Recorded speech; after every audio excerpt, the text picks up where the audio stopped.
பார்த்திபன் கனவு, சதி ஆலோசனை, போன கதையோட தொடர்ச்சி. இப்படி கொஞ்ச நேரத்துக்கெல்லாம் அருள்மொழி தேவியும் இளவரசர் விக்கிரமனும் குடிசைக்குள்ள வந்து சுவாமி அப்படின்னு சொல்லி சிவனடியாரோட பாதத்துல வணங்கினாங்க. சிவனடியாரும் விக்கிரமனை தூக்கி எடுத்து அணைச்சு அவனை ஆசிர்வதிச்சாரு. 6 வருஷத்துக்கு முன்னாடி அரியா பாலனாக இருந்த விக்கிரமனோ இப்போ இளங்காலை பருவத்தை அடைஞ்சு ஆஜானுபாகுவாக விளங்கினான். அவனோட முகத்துல வீரக்கலை திகழ்ந்தது. உள்ளத்துல பொங்கிய ஆர்வத்தோட வேகம் அவனோட கண்கள்ல அலையெறிஞ்சது. படபடன்னு பேச தொடங்கினான். சுவாமி, நேத்து இரவு கனவுல என் தந்தை வந்தாரு. என்னை அழைச்சுக்கிட்டு சிராப்பள்ளி மலைக்கு போனாரு. அங்க உச்சியில பறந்துகிட்டு இருந்த பல்லவர்களோட சிங்கக்கொடிய காட்டினாரு. சுவாமி, இனிமே என்னால பொறுத்திருக்க முடியாது, நீங்க என்ன ஆசிர்வதிக்கணும் அப்படின்னு சொன்னான். என்னோட ஆசிர்வாதம் உனக்கு எப்பயும் இருக்கு விக்ரமா. சரியான காலம் வர வரைக்கும் காத்திருக்கும்படி தானே சொன்ன. இப்போ அந்த காலம் வந்துடுச்சு. நீ என்ன செய்யறதாக உத்தேசிச்சிருக்க சொல்லு. வெறும் பதற்றத்தால மட்டும் காரியம் ஒன்னும் ஆகிடாது. தீர யோசிச்சு ஒரு காரியத்துல இறங்கணும். உன் தந்தை உனக்கு கொடுத்துட்டு போன குறள் நூல்ல தெய்வப்புலவர் என்ன சொல்லியிருக்காரு? எண்ணி துணிக கருமம் துணிந்த பின் எண்ணுவம் என்பது இழக்கு அப்படின்னு சொல்லியிருக்காரு தானே.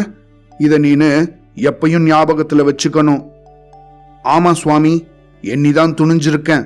வரப்போற புரட்டாசி பௌர்ணமி அன்னைக்கு சிராப்பள்ளி மலை மேல பறக்கிற பல்லவ கொடியை எடுத்தெறிஞ்சிட்டு அங்க புலிக்கொடிய பறக்க விட போறேன்.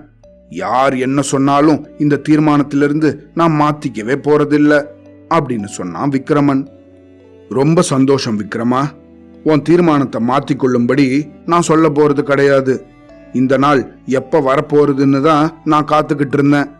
ஆனா உன் தீர்மானத்தை காரியத்துல நிறைவேற்றுறதுக்காக நீ என்ன ஏற்பாடு பண்ணிருக்க அதை தெரிஞ்சுக்கிறதுக்கு மட்டும் நான் விரும்புறேன். புலிக்கொடிய பறக்க விட்டுட்டா மட்டும் போதுமா? அதை காத்து நிக்க படைகள் வேணாமா? பல்லவ தளபதி அச்சுதவர்மன் சும்மா பார்த்துக்கிட்டு இருப்பானா அப்படின்னு சிவனடியார் கேட்க, சுவாமி, அந்த கவலை உங்களுக்கு வேண்டவே வேண்டாம். சோழ நாட்டு மக்கள் எல்லாரும் சித்தமாக இருக்காங்க. பொன்னனை கேளுங்க, சொல்லுவான். புரட்டாசி பௌர்ணமியில வீரர்கள் பலரும் உறையூர்ல வந்து கூடுவாங்க.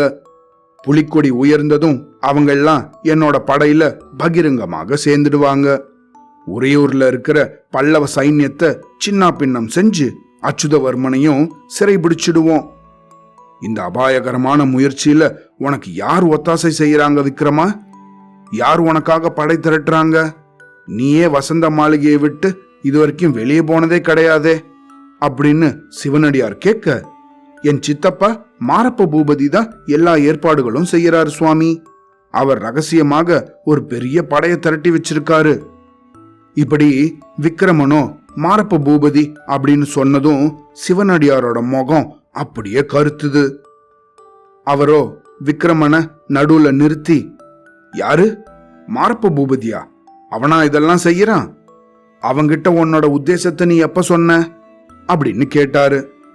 சித்தப்பா முன்னாடி மாதிரி இல்ல சுவாமி, நீங்க கவலைப்படவே வேண்டாம். அடியோட புது மனுஷனாகிட்டாரு. அத அவரே சொன்னாரு. என் தகப்பனார் விஷயத்துல நடந்துகிட்டதுக்காக ரொம்பவும் பச்சாதாபப்படுறாரு. அதுக்கு பரிகாரமாக தான் இப்போ சோழ நாட்டோட விடுதலைக்கு உயிரை கொடுக்கறதுக்கும் சித்தமா இருக்காரு அப்படின்னா விக்ரம. ஆமா சுவாமி, மாரப்ப பூபதி மனம் திருந்தினவனாக தான் தெரியறான் அப்படின்னு அருள்மொழி தேவியும் சொன்னாங்க. ரொம்ப சந்தோஷம் விக்ரமா, ரொம்ப சந்தோஷம். உன்னோட முயற்சி நல்லபடியாக நிறைவேறட்டும்.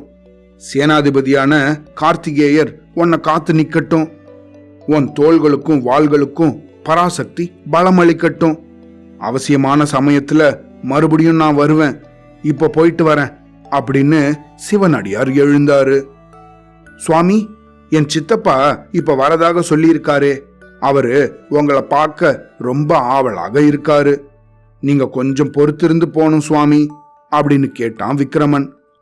இல்ல விக்ரமா, எனக்கு நேரம் இல்ல. எது எப்படி ஆனாலும் நீ உன்னோட உறுதியை கைவிடாத. உன் தந்தையோட வாக்க மட்டும் நீ மறந்துடாத அப்படின்னு சொன்னாரு.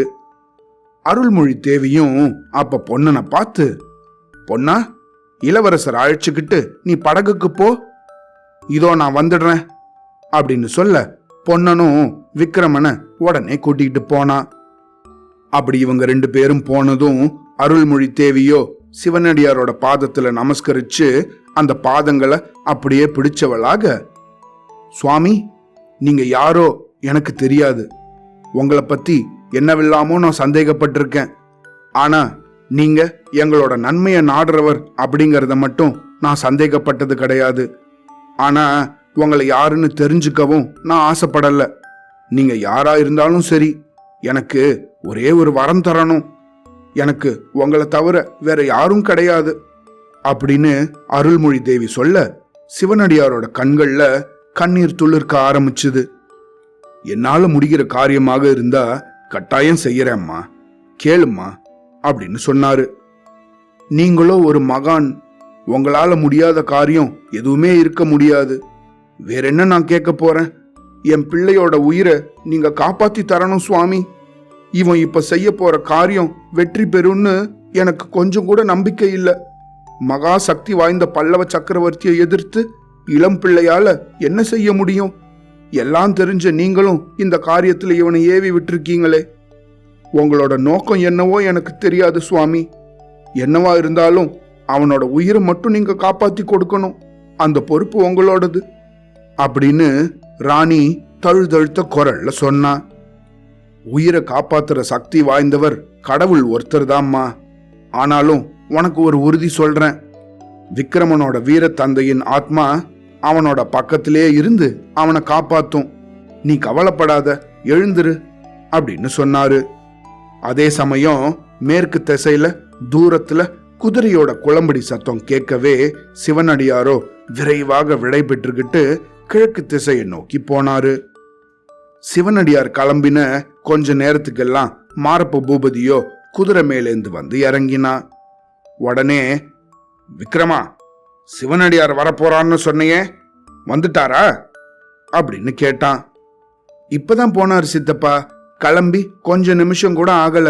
நீங்க கொஞ்சம் முன்னாடி வந்திருக்க கூடாதா அப்படின்னு விக்ரமன் சொன்னபடியே சிவனடியார் போன திசைய பார்த்தான். அதை பார்த்த மாரப்பனோ, இந்த சாலை வழியா தானே போனாரு, இதோ அவர் முகத்தை பார்த்துட்டு வந்துடுறேன் அப்படின்னு சொல்லி மறுபடியும் குதிரை மேல ஏறி வேகமா போனான். ஆனா அவன் அந்த நதிக்கரை சாலையோட ரொம்ப தூரம் குதிரையை விரட்டிக்கிட்டு போயும் சிவனடியார் தென்படவே இல்லை. அவரோ மாயமாக மறைஞ்சிட்டாரு. இதுக்கப்புறமா என்ன நடந்ததுன்னு அடுத்த கதையில கேட்கலாம். சரியா? அவ்வளோதான்.